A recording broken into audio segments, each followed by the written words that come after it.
rock. So, LukaNation, welcome back with another episode of LTB, Lucas Tigers and Bronze. And today's episode is one where I want you guys to be involved in this, okay? I want you guys to comment. I want to see your takes on the current state of the hobby. I think today's episode is going to be a lot of opinions. What's right with the hobby? What's working?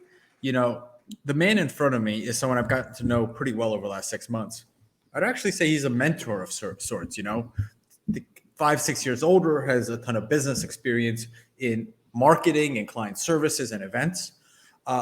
And about 6, 7, 8 months ago, I don't remember exactly when Bleecker opened, he wanted to bring an experience, a sports card experience to West Village in New York. Because honestly, there's no more card stores in New York. And people fly into New York, people pass through New York. I mean, hell, a lot of people live in New York. And he was like, man, I know it's risky. I know it's a lot of overhead, but I think the city needs this. And here we are a little bit later, and we're going to, on the fly, very candid, have a conversation about what's working with the hobby, how distribution might be a legacy kind of service, but might be hindering and helping the hobby. We'll talk a little bit about that, what some of the big businesses can do to support local businesses. And honestly, a whole bunch else. So I'm not sure how it's going to go, but I want to hear your guys' takes because by no means do we think we're experts. We want to hear what do you guys think what do you think an LCS needs? What do you think a good trade light looks like? What do you think the big businesses can do to help local LCS? So please be involved. Please listen to this episode with that kind of perspective. These are just opinions.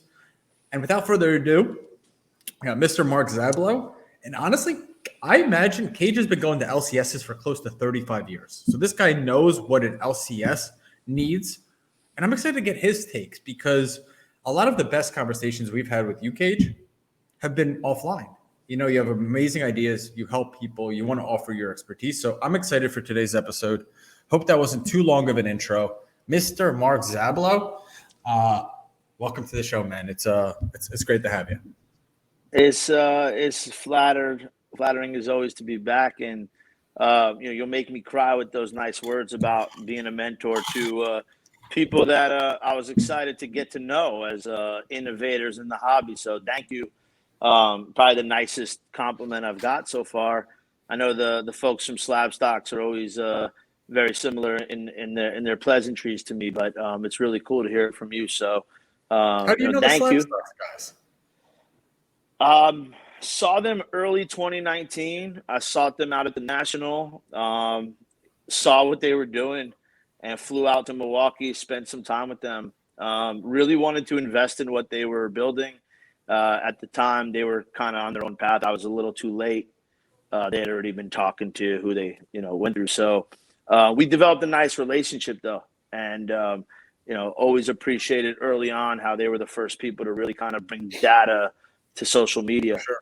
They have a lot of fun. They have a lot of spirit, and spending some time in Milwaukee really made me understand what minimum wage is out there, and some opportunity to grow a digital business if I could put my mind to it. So I'm bummed it didn't happen, but they're always very kind when they see me, and vice versa. We haven't had them at Bleecker yet. We always offer them to come, but they're busy getting married and doing other stuff. They're good guys. Good guys. There's a lot of good guys in the hobby. And what's funny about it is we have hobby celebrities, Ken Golden behind security guards and at the National, and Nat Turner, no security guards, out there shaking hands, pressing palms. But I actually had a Bleecker experience this past weekend that I'll thank you for. You didn't even know about it. I went and I robbed the store. No. So here's the Bleecker experience. So I'm watching football with my son, and out of nowhere, this monster comes and sacks Russell Wilson. And he gets up and he does a little dance. And I said to my son, Ian, I met that guy at Bleecker. I showed him my Michael Jordan rookie card. He was holding it. He was like, it was Isaiah Simmons. I'm like, he was there. We were hanging out. We were just chatting, and I talk about what kind of cards he likes, who he's into and that kind of stuff. And then here he is, playing literally every defensive snap. The guy didn't take a break. He's got a motor like you wouldn't believe. And I said, I'm like, he's like, wow, that's cool. You met him. He's big, like what an 8-year-old would say. Right. But I had almost like a reflective moment, right? It's like, that's a cool experience You know what I mean? Like, you're right, Andrew. I've been going to card stores for 35 years. I've been going to LCSs for 35 years. But I've, at least in my recollection, I remember being a kid, I never met any NFL players in any of those stores. I mean, I met some, like, where I'm paying for an autograph at a card show where they're being paid to be there and that kind of stuff, right?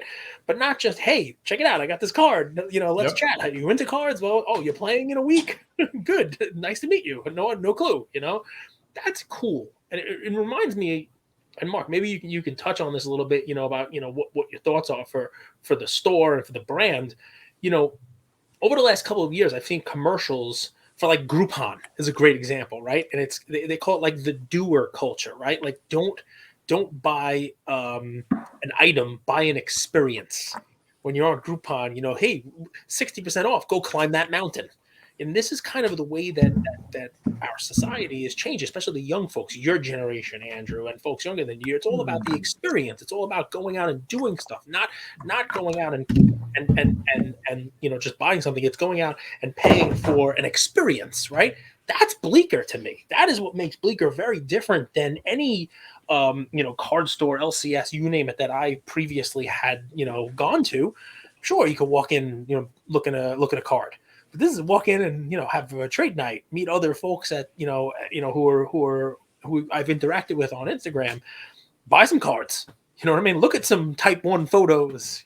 Talk to Mark, meet John Starks. I mean, like, just cool stuff, man. And I think that's what sets Bleecker apart from anything else. Now anybody else is doing it. It's an experience to go to Bleecker.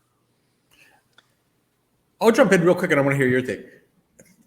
You go to a theme park, though, Cage, you have an experience, you pay an admission fee, right? What's difficult for these LCSs, and I grew up in retail, is being able to cover their bills, right? Because they put on these experiences, which the customers love, right? But then at the end of the day, they might want allocation, they might want to break or rip the best products, and now you have to go and get allocation and distribution. So, Zablow, we talked about a lot of things. I'm sure we'll bounce all over the place. We'll talk about the hobby, talk about big businesses. Where do you want to start with? What's top of mind for Mark Zablow, who's in the thick of things? And real quick, guys, you're going to be listening to this probably like 7 p.m. on Tuesday. Starstock auctions live right now. So go to starstock.com, click on breaks, or click on collections, I believe, and you'll see Starstock auctions. Check it out. Do me a favor. You don't have to buy anything if you don't want. Just see what it's all about, okay? So starstock.com. Zablow. Yeah, no, thank you. Yeah, absolutely. First and foremost, you guys know the work I'm doing with Starstock, and can't be more excited to be part of what they're doing tonight with the auction. So please, everyone, check it out. Looking forward to the feedback. We're launching it very slow and steady, and we're going to really, I think do what you guys do well here, Andrew and Cage, is you ask your audience to engage and give you the feedback and opinion. So super stoked about that. Scott and the team have really built a killer product. I'm really more excited about what they have launching soon. I'm never allowed to speak, so that would be the most that they let me say. But trust me, if I'm spending time on it, it's good for the hobby. So to that extent, Bleecker, we aim to be what's best for the hobby. We don't get it right all the time, but what we are proud of is almost a year later, we feel we're getting it right. And you guys use the word allotment. And let me be I don't know if I'm the first to say it, but let me try to be the loudest motherfucker in the room to say it, which is allotment's a 4-letter word. So if anyone doesn't like me cursing on shows or in person, then don't bring up the word allotment in front of me. Because to me, allotment is as bad as the word fuck and everything else I can come after that.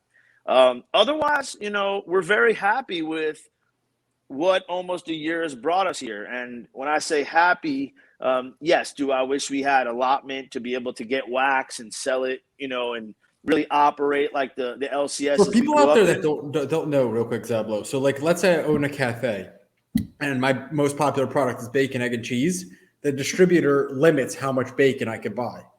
Is that am I thinking about it the right way? Well, let's just use it like my business. My I most gotta popular... smile at a Cage. When I bring up bacon, Cage gets happy. so I smile. I want to hear about bacon. That's it. That's easy. Look, in a commodities business like bacon, I don't know. In the wax business, which I'm learning, and one of the great things about having Bleecker with the trade nights is you get people like Jimmy from Jimmy's Kentucky Roadshow to really come and share some of this guidance and knowledge with you. But the way I would look at it is let's look at Prism hobby basketball. And the card father from Burbank broke this down well, right? The retail goes to the stores, the hobby stores, are really the hobby products going to the aftermarket and the breakers, etc. For our business, in order for us to get Prism hobby at a price that is competitive in the retail with, let's call it Dave and Adams or Steel City, we have to spend a lot of money with our distributor, who happens to be GTS, on a lot of different products. And based on how much we spend, that dictates how much product we get at what they call the allocate, or how much product we get allocated at the base retail price. So unlike maybe bacon, where it is a commodity, look at it as a Coca-Cola or Pepsi. That's really kind of how I'm envisioning our industry, is Coke and Pepsi. You have Collectors Universe, and you have Fanatics really building the roadmap. Before Coke, there weren't bottlers, there weren't distributors, there weren't marketers, right? Some of the first ad agencies were working for Coke or for Budweiser. So they're building those pipelines and those industries for us. It's a revolution, not just in one bucket. And so what the fact is that they don't say, well, if you don't buy every single Dr. Pepper product out there, or every other product we're carrying, we're not going to give you the main stuff. I'm sure there's some, you got to buy this to get that, but never do you have a secondary and a tertiary market where the product goes double, triple, quadruple. And so look at Nike, where they say to their stores, or look at Rolex, where they say to their stores, we're going to give you the product, you're going to get access to our tier one product, but if you sell it for $1 more than retail, you're out. Panini, Topps, Upper Deck, they don't do that. They say to the distributor, take it, allot a certain amount to the stores at an agreed upon price, but the rest, which is usually our reorders, maybe we get one case or a half case at a good price, our reorders, you're paying what is the retail price. And so most hobby shops can never sustain and can never compete. And that's why you hear people say, don't try to be a breaker, don't try to open a hobby shop, because sustainability without a distributor giving you that allotment is absolutely impossible. Now, there's a lot of old card shops that still have allotments from back in days, and maybe they haven't set up as live breakers, or they're not fulfilling. So card shops are scrambling to work with other card shops and buy allotment, trade those things around. Bleecker, thankfully, our business model is a little different. We went into this knowing that allotment was going to be the hardest thing we ever had. Excuse me. If you know our history, we always said we weren't going to do wax. We ended up doing wax because GTS called us. And we said, wow, we didn't know we can do that. Now, what we didn't know was that even though we get a little bit of allotment, which is nice, how much allotment you need to compete. And that's something. So I'm curious, like, we live in this age of direct to consumer, right? Internet made everything direct to consumer. Why is there no direct to consumer options, or B2B direct to consumer? Right from Panini, right from Topps, right from Upper Deck. We're all talking like we joined the hobby in 2019. For us that were in the hobby before 2019, we all forget how much the hobby relied on these distributors to take all this product that sat on shelves, not let the stores return it, or maybe let the stores return it to take the new stuff. But up until 2018, 2019, there wasn't a big market day to day for all of these products. So the card manufacturers weren't like Rolex to the stores. It was the opposite. It was, please take the product. What happened was, when it exploded, the regulation never set in. And everyone's saying, hey, I've been in the hobby for 20 plus years. Let me make my money.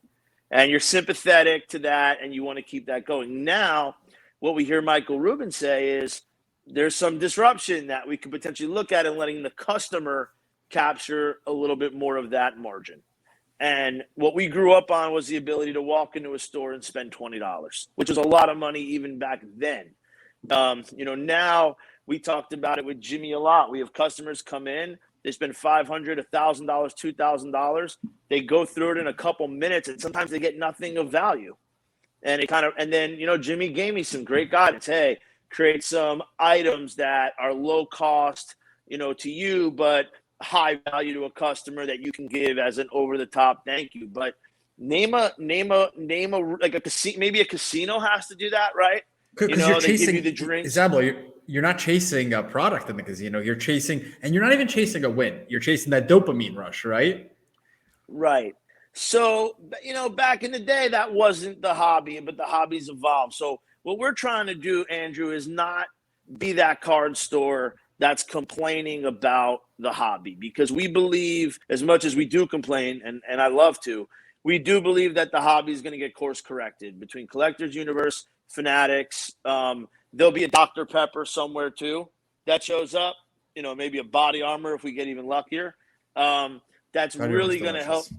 Yeah, that's going to really help kind of create those different opportunities. Where we're getting, I think, the right attention right now, if you look at not just our trade nights and what's kind of happening with the people that show up there, but the corporations that are now existing and are really prospering from what's happening are coming back to Bleecker to say, we get what you're doing.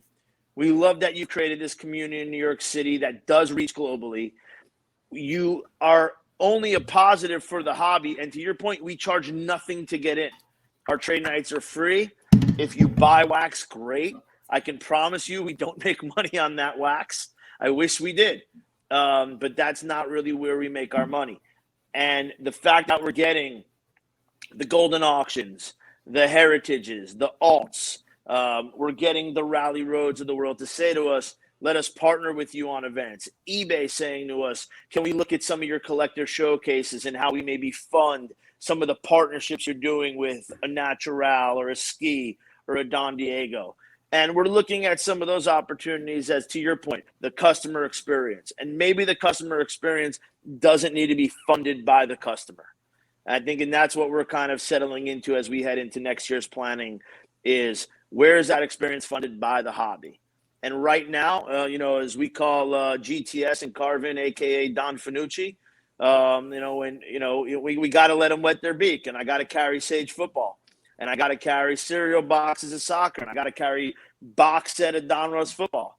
But I think, while we don't get the attention from the Paninis and the Upper Decks, and yes, GTS does what they do to support, but they're not as innovative as we technically are as experienced marketers. It's nice to see that we're getting that love from the other side, who's not buying anything from us. They're not putting money in Bleecker's pocket.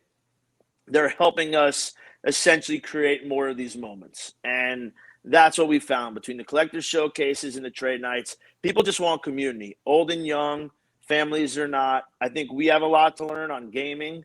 And that world, Pokemon had been a big hit for us, and Whatnot had reached out to say, we'd like to help you guys kind of figure out your lane there. So I think what we're going to do is continue down that path, is invest in the customer experience and make the stores, both of them, the social club and the trading card store next door, really the best place for a lot of these brands to engage with the customers. And we'll charge the brands for that. And I think for what they're already spending, I mean, just look at your sponsors alone. You guys are a NASCAR team at this point. It should be fair for my us next to sponsor find the right is a face tattoo right here. I'm selling the real estate. Bleecker's too big, we got the new green hats back in, by the way, but I think that'd be a little too big on the face. Maybe we can do something with a patch over here. You never know. But I kind of feel like overall, NASCAR. Check it out. I kind of feel like I look like I got a little tops. I love it. Little DJ Ski, exactly. A little Bleecker Trading over here. I sort of feel NASCAR-y. Yeah, and I think our aha moment to that, Andrew, though, was when we started getting brands like Hulu. We started getting brands like Call of Duty and Activision saying, what can we do in your space? It wasn't an aha moment that our space was cool. We knew that. The hobby kind of deemed that cool a long time ago. What was cool to us was they wanted to attract our customers. It was cool to Hulu that the trading card and collectible community was going to be here. Activision and Call of Duty looked at the collectible community. And I'm sure they looked at places before Bleecker, maybe. I'm sure they probably looked at a Sotheby's type, but they ended up choosing us for their partnership to launch their game and the art that came with it. Well, Bleecker's a place people want to hang out. I've been there a handful of times, and every time, like, the event might end at 9 p.m., but people are there till 1 a.m., 2 a.m. Yeah, we got to work on that. Well, one of those things that you brought up, and I'm curious, that's a great for the industry to grow. And I think most of us, 99.9% of the people listening to our show, partaking in the hobby, all want to see it grow. I think that's an interesting collab. Sports cards and esports, right? It's a natural crossover. I actually think there could come a day where, FaZe Clan could have their own card, right? Is that out of the question? So talk to us about that partnership. We're looking at Fortnite right now, right? I mean, Fortnite has cards and they're doing what they're doing. Activision really looked at us as and for Call of Duty as a way to bring the art in the video game to life. They actually have war photographers in the game. And so these are some pretty legendary photographers. They grabbed their pictures and they needed a home for it. And we were able to kind of do some one-of-ones and bring what we do in the hobby over to that very well.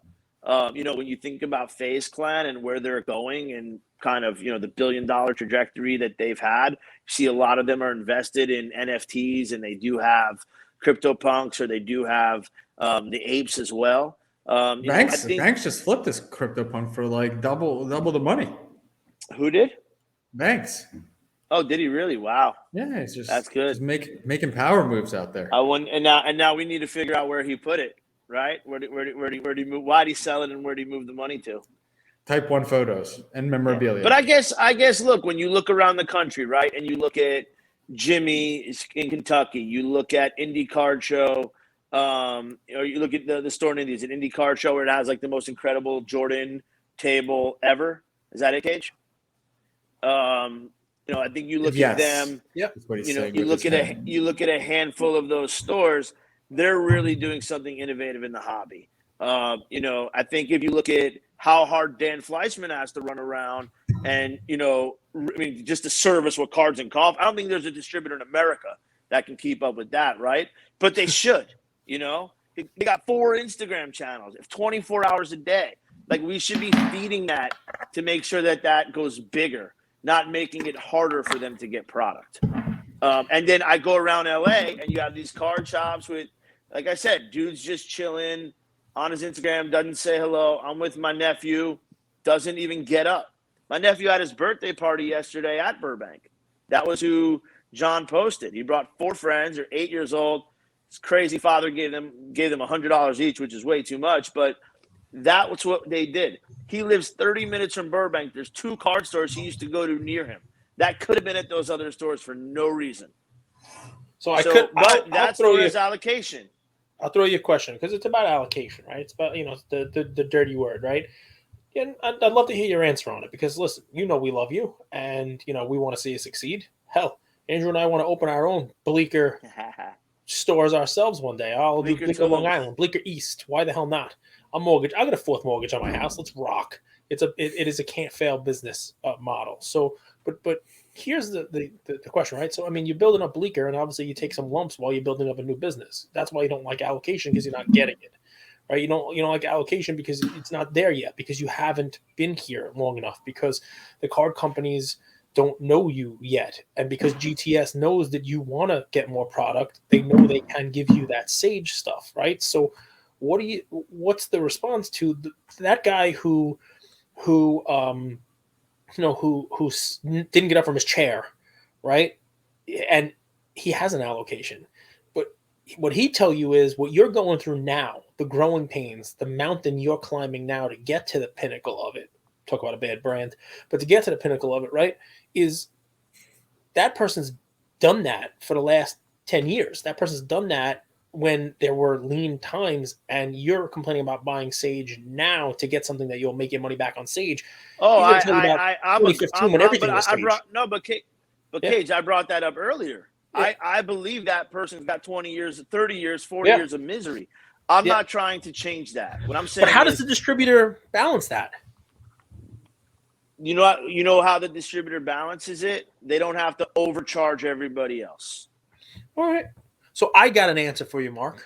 And the answer Mhm. is those guys are not hobby ambassadors. And just as Andrew says, PSA wears two hats. They don't just grade your cards. With that great power comes great responsibility. Andrew says they're also a market maker. Now, I don't think that they are specifically not grading 10s on certain cards, but they are creating markets with the scarcity of these cards. They wear two hats. PSA has a big job. Guess what? These distributors, they have a big job also. And when somebody like Dan and you come into the game with the ability to, sure, get product that maybe you haven't built you haven't put your time in, you haven't paid your dues. How about that for a I better haven't bought sense, enough right? Sage football. Right, you haven't taken your lumps over I a haven't lean suffered period through yet. classic But, four sport. but I love classic four sport in the 90s, by the way. That was the It's stuff. my PC, by the way. So Ken I mean, knows that's my PC. I mean, I love it, but so I guess the answer for you would be those distributors, they need to figure out, because Fanatics will do it if the distributors don't. They need to carve out almost like a different thing for companies that are going to advance the hobby, because the dude who paid his dude and is now saying, I want to make my money, but he's not doing anything to further he's not that a young kid who comes in there, sees this dude making his money, doesn't get off his ass, doesn't help promote the hobby, doesn't give him a freebie, he's just making his money and cashing him while he can. That's not somebody who is going to help sustain the hobby a couple years from now when it goes through a valley from the peak that it's. We've had peaks and valleys, right? And what we need to learn though is, these hobby stores, the reason why there's no store in New York is not because there was never a store in New York. There were stores in New York. I used to go to a card store in New York when LeBron was hot in 2003. When he was a rookie, there was a hell of a store on Maiden Lane. It's not there anymore, right? Because between that 03 and now, there was some damn lean times in the hobby, and they couldn't pay their rent. It took to Luka. It took to Luka almost. From LeBron to Luka was the dude. I totally. Can I jump in real quick? Just real quick, 30 seconds. Yeah, sure. I think paying your dues is different than getting squeezed from both sides, right? Yeah. So I think we confuse them. I think most people understand in business you got to pay your dues, but I think being squeezed with high rent and high overhead, which is what an LCS is, and people who've run businesses know exactly what I'm talking about. High overhead, but then getting squeezed on margins on top of that. It's very All hard I'm to survive. saying is these people who are the market makers need to realize that what worked last time is not going to work now. And that what I'm saying is that I'm not the only one doing it, thank God. And if I wasn't the only one doing it in New York, I wouldn't have opened it. Right. You both know this is not my first or second business, and it's nowhere towards my means of income. Right. It is purely my hobby. So if there was somewhere else to go in New York City, love Montesey, Alex's is not a store to hang out in. There was somewhere else that had the opportunity to celebrate. I wouldn't do it. I'd be hanging out with you guys on trade night because I don't get to really enjoy that, right? No one's doing it. What we're saying is that more of them are coming. Santiago's doing what he's doing. More people are doing that.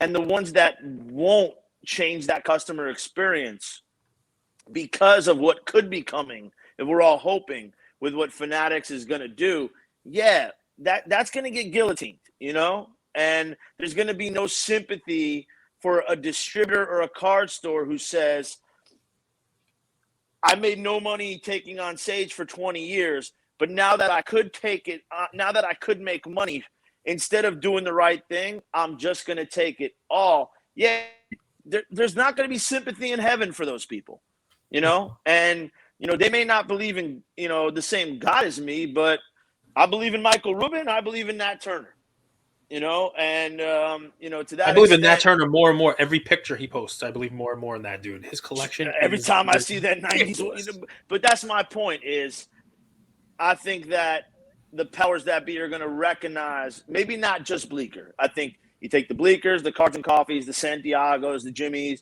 everything. Jimmy's got 5 stores opening, right?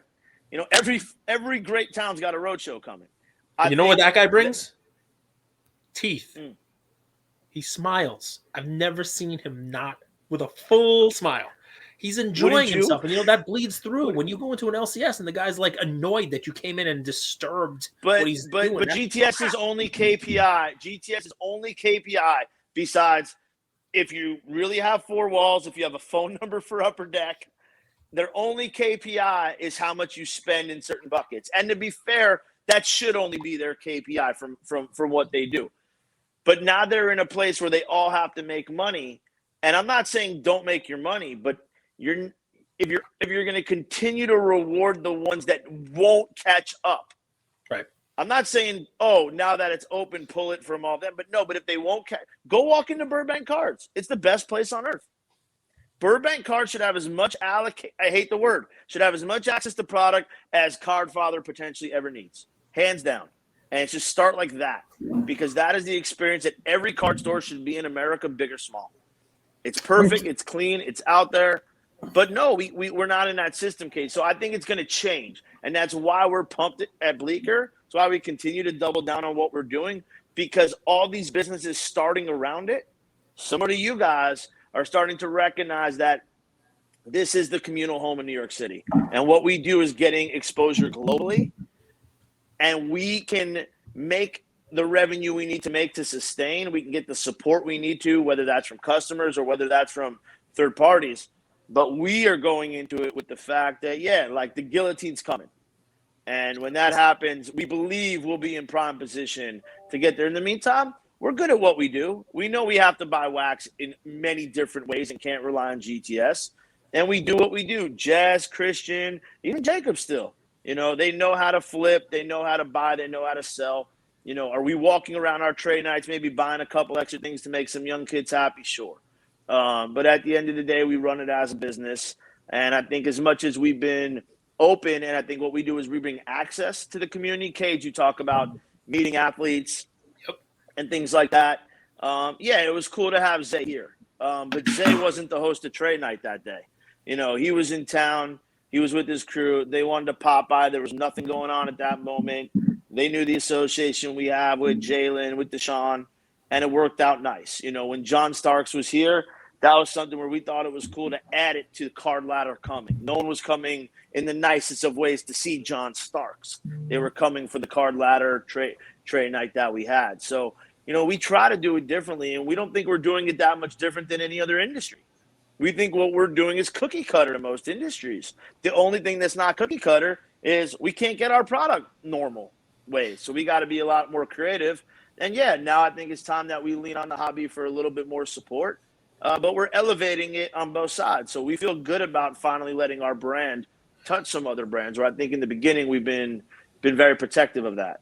I mean, I think, and I don't want to behind the scenes, but I think every other hobby brand should want to be with Bleecker or go hand in hand, lock elbows with Bleecker for the next phase of this, because of the experience that Bleecker brings. I mean, I remember the movie American Pie, right? And it was the fun line, right, of like this one time at band camp. It's not a hobby story if it doesn't have this one time at Bleecker, literally everybody who tells, I was at the Bleecker trade night, I met this person, or hey, the other night I was at Bleecker, and it's becoming part of the hobby story. And businesses would be wise to pay attention to that, I think. I'm curious, just to really quickly pause. You guys listening, I want this to be interactive. Put it in the YouTube comments. We'll probably do an Instagram post about this as well. What do you guys who've been in the hobby, 10 years, 1 year, 15 years? What do you guys recommend? What would you want to see out of an LCS experience? So let us know in the comments. I'm curious myself. So that's funny, Andrew, because we took a page out of your book and we started asking people what do they want to see at trade night when they RSVP. Besides New York pizza, which seems to get like the number 1 or 2 request, the nicest request, and it's probably up there in top 3 or 4 comments, is keep doing what you're doing and being hospitable. Please be a smiling face when we walk in. Please keep it open to everybody. And that's what we want from an LCS, right? We want to walk in and we want the John from to be. We want John to be standing right there. Hello, good to meet you. I'm the owner. I think we all grew up in LCSs where you kind of met that person, and you feel that you're part of a hobby. You're not just there to spend money. We look for those responses from people, but it's funny. Yeah, They like the hospitality and they want New York pizza. And that's to us, that's a good sign. That means we're doing something right. Now I think that we have it kind of down. That's where I think we need to step it up a little bit more, continue to challenge ourselves on a creative level. And then, how can we bring not just for the Goldens and for the alts, but, even for the stand-up displays or the show your slabs. We've been talking to you for holidays about some takeovers, some holiday party events. But, we're 2 stores in New York City for any brand, big or small, to show their product and interact with consumers. And for those smaller ones, we've told them, just show up. We don't want any production dollars. We don't want any help. Just be a part of it. And if we can give that opportunity to the slab shelves and to those companies, that makes us feel good. Smooth sleeves, try to buy smooth sleeves right now. The penny sleeves, completely sold out. Can't find it anywhere. Basketball card guys affiliated with that, right, John? John probably is, because he's behind every smart thing in the hobby. And I've gotten to know him a little bit recently. He came by trade night finally. We're going to try to do them on Mondays more. But like another guy, ambassador for the hobby, collects raw, really understands the 90s era that I love a lot. So, I have a nice passion with him. But I believe he's involved with them and a handful of other things. But great product. Can't get it anymore though, and to me, that's exciting. We're looking to continue to support that. We went very heavy in Type 1s. We have the largest collection of Type 1 photos on display in New York City. So something I have a personal passion for. But to me, it's slab art, and it's oversized, and it looks super cool. So we'll continue to make money and do things in different ways, but we're not making it in wax like a traditional store. I have an idea that I'm probably going to get guillotined, because it's not a silent L apparently when you're in New York. Guillotined for. I'm watching too much Wu-Tang. Let's see how Cage's face reacts to this idea. I say guillotine. So I saw yesterday there was a Mike Tyson Precious Metal Gems employee appreciation card. What if Upper Deck? What if Topps? What if Panini? What if Leaf? What if these card manufacturers created a Bleecker edition, Burbank Cards edition, Coffee Breakers edition, and that you could only get that product at those stores? I made Cage smile, and really, I feel like my life is complete now. I'm gonna stay silent. Awesome. I'm gonna stay silent for other reasons. You'll find out in February why. Okay, cool. All I will say. This is similar to when I predicted stock auctions before it ever happened. Can I go a different route, Andrew? Look at the. See ya. That's it. You blew his cover. You made. There we go. They heard run. That was Upper Deck calling him and saying, exactly. Deal off. Deal off. You violated the agreement. We're gonna have this done before the holiday. They heard. What I think, if you look at the Ben Baller set, to me that was that's the pinnacle of what we're talking about right now. Ben Baller set was the evolution of like what Topps maybe thought was the best of the best at that moment from Project. They turned it into a real set. They really gave it the foil love that it should get. They gave Ben his own little logo to it. And unlike most people, what Ben did to market it, paid off. So, I'd say if I want to continue talking about this topic without revealing too much, what I'll say is we're not being chosen for this product because of anything we did in the last 30 years. It's our ability to help make this product relevant, and what we bring to the equation. And we're excited. I think early February we'll work with you on a launch for this. That'd be cool. I think when you look at some of the other stores, I think a Burbank product would be dope. I think Jimmy having his own product would be dope if the store can spend the time to make it creatively unique to them, but also resonate with the customer. Well, very few have your experience, right? Very few have the agency marketing background. I'm curious, Cage, how much of Project 2020 left a bad taste in people's mouth when it came to those like kind of collabs or partnership deals, right? Because those cards are meant to be, investment cards, those cards are meant to be experience cards, right? Those are PCs. Those are PCs. How much of do you think Project 2020 is still a bad taste in people's mouth, Cage? I know, and I hope I get to teach it at the Bleecker University one day when Bleecker becomes the Amazon. There we go. The There's our world, business right? model. But so I hope to teach it one day. It will be a master's class. It will be like an MBA course, Project 2020. You know, the rise and fall of Project 2020 with Topps. Because you're right. I mean, so many lessons learned from it. Right, market swings, pumps, logistics. You're talking You could about do an economics class on that Ken Griffey. Was it the Griffey? Yep, the Keith Shore. And if you relate that back to the 91 Griffey? Yeah. I mean, listen, but you learn so much about the hobby, the pitfalls, the ups, the downs, the eBay, the returns. Sellers got burned. Sellers who were counting their Lambos because they had all of these cards selling that they were paying, $10, $20 for and selling it for hundreds of dollars.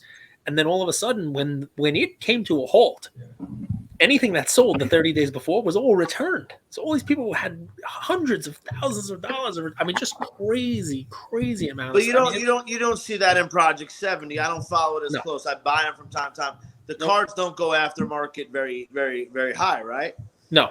I mean, some of them do. Some of them, not high. What about the first prints? Yeah. So those are, like the limited ones they sell. There's a market for them. But I mean, the stuff that happened with Project 2020, that was insane. Those first couple of cards. Yeah, and look, I do collect them because like I'm a big Mr. Cartoon fan. Yep. I'm a big Yankee fan, so I collect different things that come out by the different artists. But I like it when it's like 4 of them for $60. Yeah, exactly. That to me is a lot more fun. Well, I mean, that was what it was supposed to be, right? I mean, they're supposed to be these cool card collectibles with the artist take. I mean, that Mark McGuire American flag wood border 87 Topps, with it was a cross of an 87 Topps and the 85 Topps Olympic team. Like for someone who grew up collecting cards when I grew up, that's like a card. Cool, yeah. Like I would have made that card if I could make cards. You know what I mean? Like what Blake Jameson did on that card, that was sick. But when it's selling for $20 on Topps, it shouldn't then sell the next week for $1,000. And I think the testament to that is if you look at what Ski did this year. Yep, his cards had put so much depth into them. The art, the story, the music, the connection, the marketing, the eBay, the 101s, and those are selling well in the aftermarket. But no artist has that type of, you talk about this isn't, doing a card store isn't what I do. Putting out content is what Ski does. So the card card really just being an element for him has really allowed him to go further and make those cards worth money. But that's how much work you have to do to get those cards from $20 to over here. Well, you got to switch it up. And it's like anything else in life. It's like Gary Vee's most recent videos on Twitter and Instagram about cycles and about how people who are early and when you get in and how people get in early enough and ride it up. And then there's going to be people who get in later on. And then you have to adapt to that, right? So with Project 2020, the problem was there weren't a lot of people in the beginning. So the supply was low. Then all of a sudden demand was significantly higher than what the supply was for the initial cards, just like any economics course would teach you. And that had a price correction because there were way more people who wanted than the supply. But now as people got in it and they were able to buy as many as they wanted, and people were incorrectly calculating what the price would be going forward, right? Because you would have had to have continuing multiples of demand. It just wasn't happening. People thought they were going to get the same, return. And for a little while it happens. But now let's go a different route though. I think kudos to Topps for figuring out a really cool business model that rewarded the hobby. Of course. To your point, getting variations of that Mark McGuire card. Yep. That to me. So I guess my question is, you look at Tyson Beck murdering it, right? You talk to athletes, agents, and you ask them how they feel about that. You know what they say?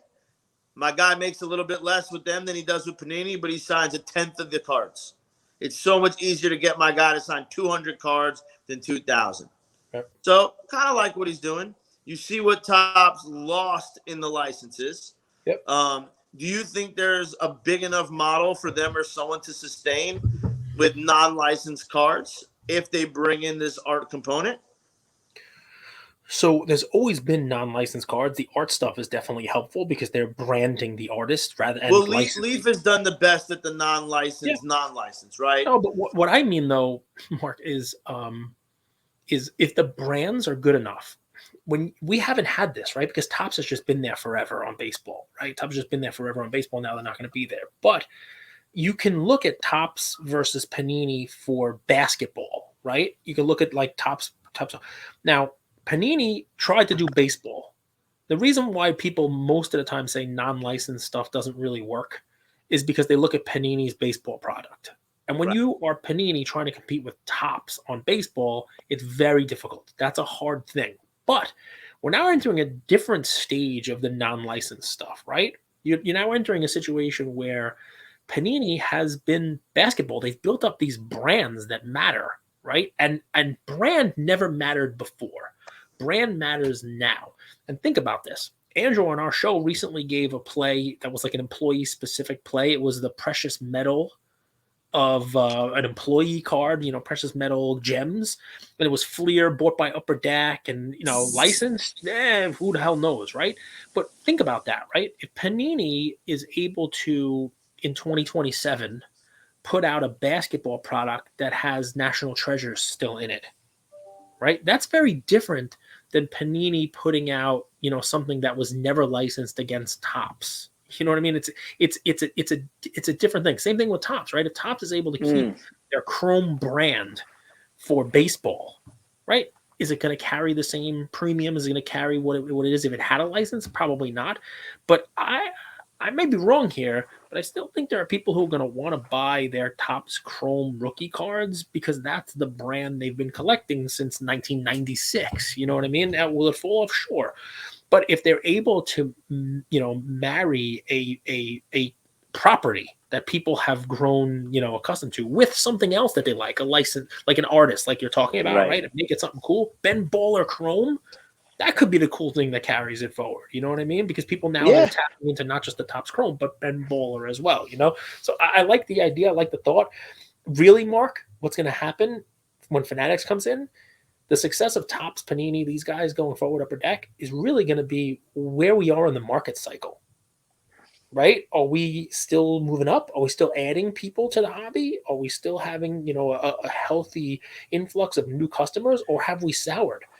So when you guys say 2026, 2027, you're assuming they don't cut a deal with any of those card companies. I can only work on what I have right now, right? And you're right. I mean, they could buy them. They could buy the brands, you name it. But what I'm looking at is the IP you just talked about. Yeah. And the value. So let's say this. Let's say in 2024, we find out that Panini's cut a licensing deal. Upper Deck has cut a licensing deal with Fanatics. And the first thing they're going to be bringing back is Exquisite. Do you know what's going to happen with the hobby? We're going to freak out in a great way. Yeah. You know what I mean? Like, imagine they come back and say we're re-releasing Fleer Ultra Scoring Kings, but for today. We're going to freak out. Yep. So I think, I'm curious to see where IP shifts. I think we'll get some nostalgic IP come back. To your point, when people talk about Panini baseball, we suffered through some Panini Prism baseball, but for some reason this year, it's doing really well. I like it. I like it. I mean, because you like the card. To your point, it doesn't sell for as much. But Mark, I got to tell you, man, I love you, but I don't see Fanatics doing that. I mean, I'm not inside Fanatics, but I think Fanatics is coming in. I'm as speculating as anyone is. I think Fanatics coming in and saying, you know what, we're going to change the game. We're going to do this differently than it's ever been done, and that the way to do that is to break from what's out there and do your own stuff. And maybe they do an exquisite type of Fanatics line. Maybe they call it Fexquisite. Fansquisite, or something with a Fanatics. Absolutely, I'd imagine Fanatics, and I don't know the first thing about it, right? But what's best or not, but I'd imagine there's properties and products that they should be making, and I would imagine though, with the IP that's out there, knowing you have people like Josh Luber who love some of that IP, I think like the thing I'm excited about Josh is we know he's a hobbyist. Same reason why we love Nat coming in and doing what he's doing, right? So the things you love are going to stay around, and I guess that's what I'm banking on. Yep. I don't know if it's this brand or that. I see big opportunity though when you talk about Leaf. When you talk about non-licensed, I think they've done it probably better than everyone. I'll tell you this: GTS isn't asking me to buy much Leaf. And I'm sure if I want to, they would. But there's a mafia on all sides of that, and I think as Fanatics breaks through, there just may be some better opportunities for all. I have another idea. I'm curious what you guys think. So, Zablow, you've heard of this whole omnipresence thing now. It's been kind of popular for 10 years. We don't really know what it means, right? But you've heard of it in marketing, omnipresence. Of course. And that means having a presence wherever your customer's at. It doesn't just mean online. It doesn't just mean in person. It's both, and it's connecting the two. So this year, Panini decided to go digital on their Prism release, right? So what if they could partner with a digital release with local card shops, right? And let's say you complete a challenge on Panini digital cards. They ship a pack of cards with your name on it with the physical challenge card inside to the local SCS. You have to go there, you open it, you break it right there in public. It's cool for the LCS, right? They get unique content. It's cool for the customer. They have a digital card, and now they have they've won a LaMelo color splash, right? It's such a win-win across the board. Could that work? Why wouldn't it? Gage, this is kind of your idea. I already told them to do that. I told Panini to do that. They didn't listen.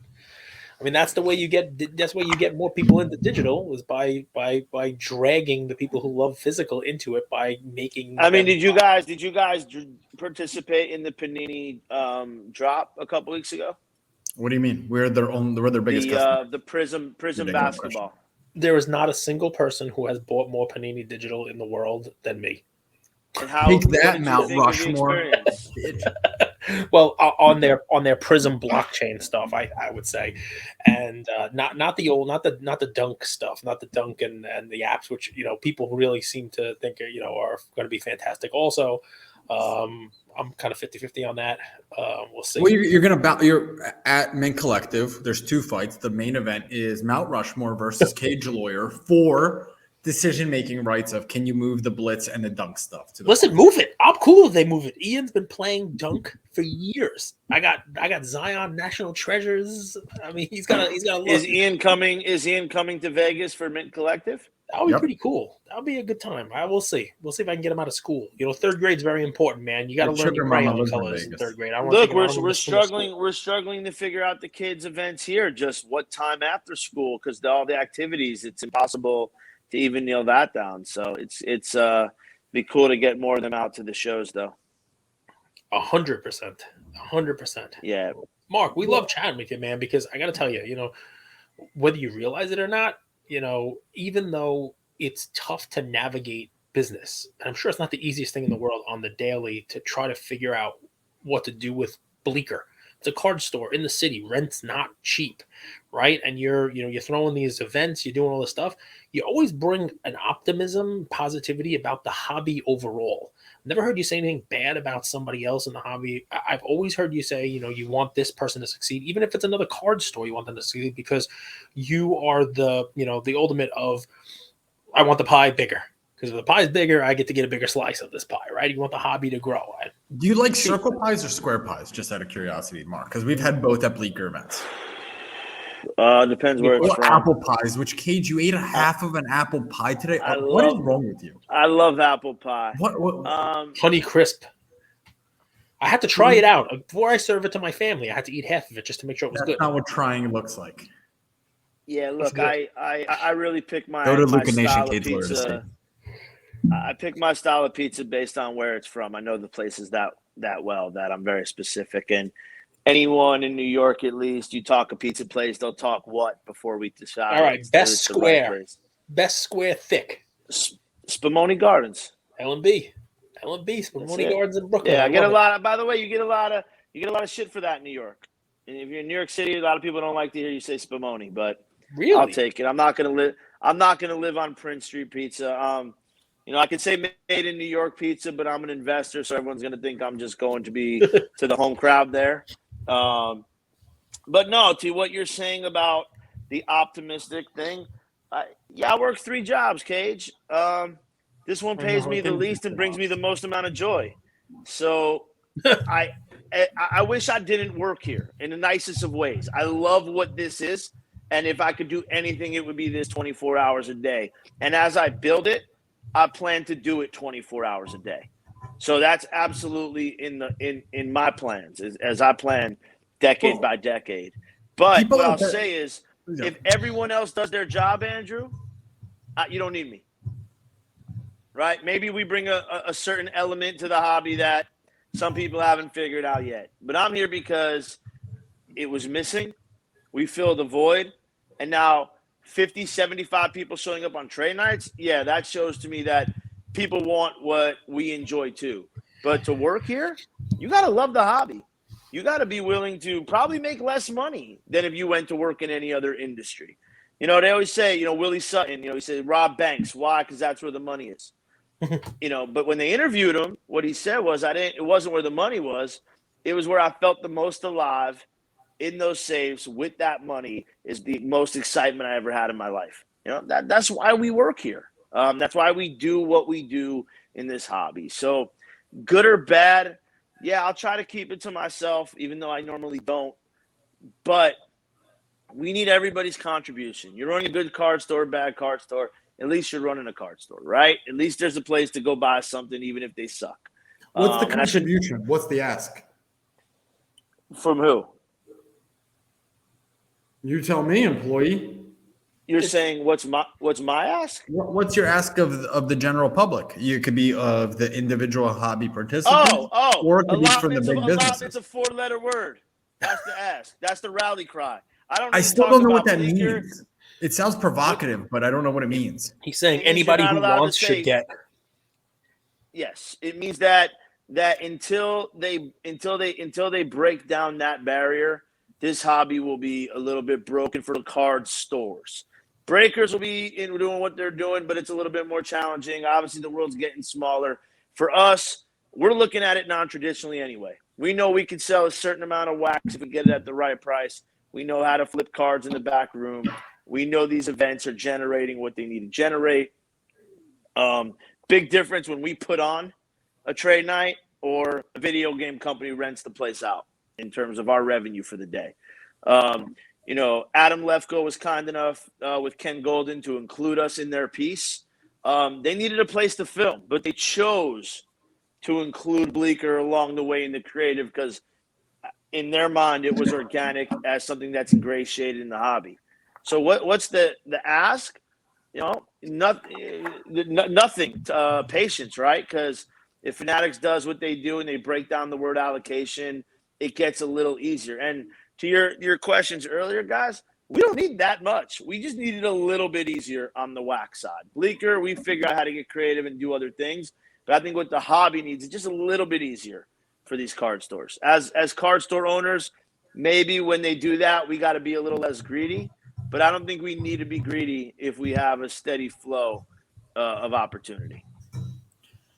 Type 1 photos. Every time I'm there, I see them. I always ask you, Zablow, did you take these? You're like, no, someone else did. What the hell is a Type 1 photo? Mark, did you take this picture of Babe Ruth? I was there, guys. I'm not the brightest, Cage. I get paid to talk on a show. Sorry. So I saw these at the National. What I love about the National is you kind of spend time looking at things that you wouldn't see at any other show. And this is Jordan's 6 rings, and we probably have 150 of them here now at Bleecker. So I didn't buy one at the National, but I picked up over 100 since. And is that like no, I'm gonna lose fans. I'm not gonna say it. Just keep going. I apologize. All good, but oversized PSA slab.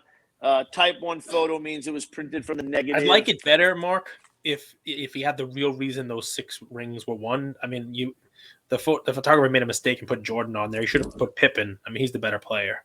That's true. I think I see Pippen holding up a trophy in the bottom. He's holding holding Michael Jordan's shoes. I had a good argument the other day with someone of who was more culturally relevant or who was culturally relevant, and I said Scottie Pippen has zero cultural relevance, and they said, well, Michael Jordan's an asshole. Many of us are, and we don't apologize for it. Yeah, but no, look, Type 1 photos, they're printed from the negative within the first 2 years. Makes them Type 1, and then there's Type 2 and Type 3 that go 5 years and plus. What's really unique about it to me, Andrew, is not that just PSA slabs them and makes them look like art. I'm sure, you're, at least my wife is sick of seeing my slabs everywhere. When she sees this of Joe DiMaggio and Marilyn Monroe, it's a little bit cooler. Again, trying to make what we do a little bit more outside. But what I love about it is that there aren't photos and negatives after 99, 2000. So you're not going to see a LeBron Type 1. You may see a Kobe. You may see an Iverson. You'll see some Shaq. But after that, it's all early stuff. So being like the 90s geek I am, finding a lot of these Jordan photos, finding a lot of Knicks photos. PSA only charges $50 to grade them, and they get them back to you within like 30 days. Because they don't get a lot. If you look at Heritage's monthly auction the other night, they had some baseball ones closing for tens, if not hundreds of thousands of dollars. I bought a handful of even these gorgeous North Carolina Jordan wire photos from the last Golden auction that were incredible. So for me, I love them as art. We set out a goal to have the largest collection of Type 1 photos on display in New York City. We blew by that very quickly. So now we got to start selling them probably a little bit more. Which is hard to let go of my babies, but some gorgeous Jordan ones, amazing Charles Barkley ones. We even have a Sergeant Slaughter one that was incredible to get. We're having a lot of fun with it, and I think that's what's cool about being Bleecker Trading. Cards is what we're at the heart of, but I think anything that touches that hobby, anything in a PSA slab, whether that is a ticket or a photo, it's sexy to us. Well, people always have collected for like years and years. Collecting is a part of our DNA. And those are kind of like the first JPEGs. Those are like the first NFTs, right? Because people will say, well, I could take a picture of that too, or I could print that out.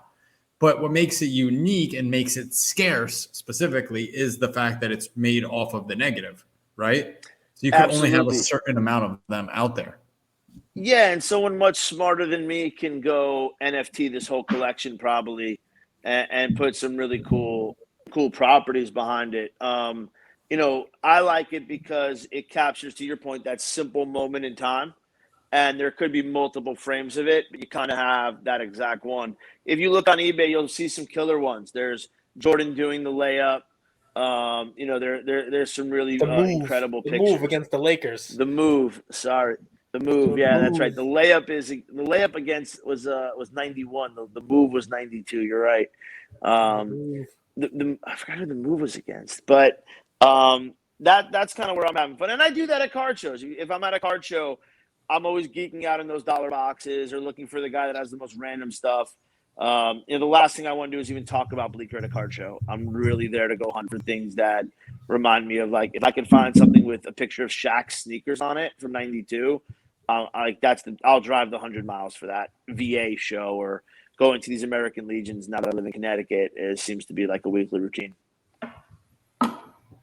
Any final words, questions? Every one of our episodes is unique and different, honestly, because we are like a radio show. It's very unscripted, off the cuff. We want this one to be, collaborative. So I want to hear from our audience. I want to hear from Bleecker audience. We talked about a lot of things. What, if you guys were made hobby commissioners tomorrow, or you owned an LCS tomorrow, what would you want to see? Because like it or not, we're all in this together. We're all trying to build an industry that, like we said, grows that pie and everybody prospers. Cage, Mark, any final words before we wrap? Oh, no. I mean, we had a long Cage's episode. Show. No, all I'm thinking is it's been too long since I've been to Bleecker. I can't wait to do a cigar night there. Cage cigar night, maybe for tiger holders. You never know. I think we need a Cage night. and Hootie. I think we need a very, very nice premium quality night hosted by Cage and Hootie. I know the fans and audience and supporters have been asking for some more Hootie driven programming, which we'll get to. But I think I know that like in your the poster that you guys put up of Don Diego was a big attraction, but just wait till you have a blow up doll of Cage Lawyer on the sidewalk as people walk by. Yeah, one of those. Yeah.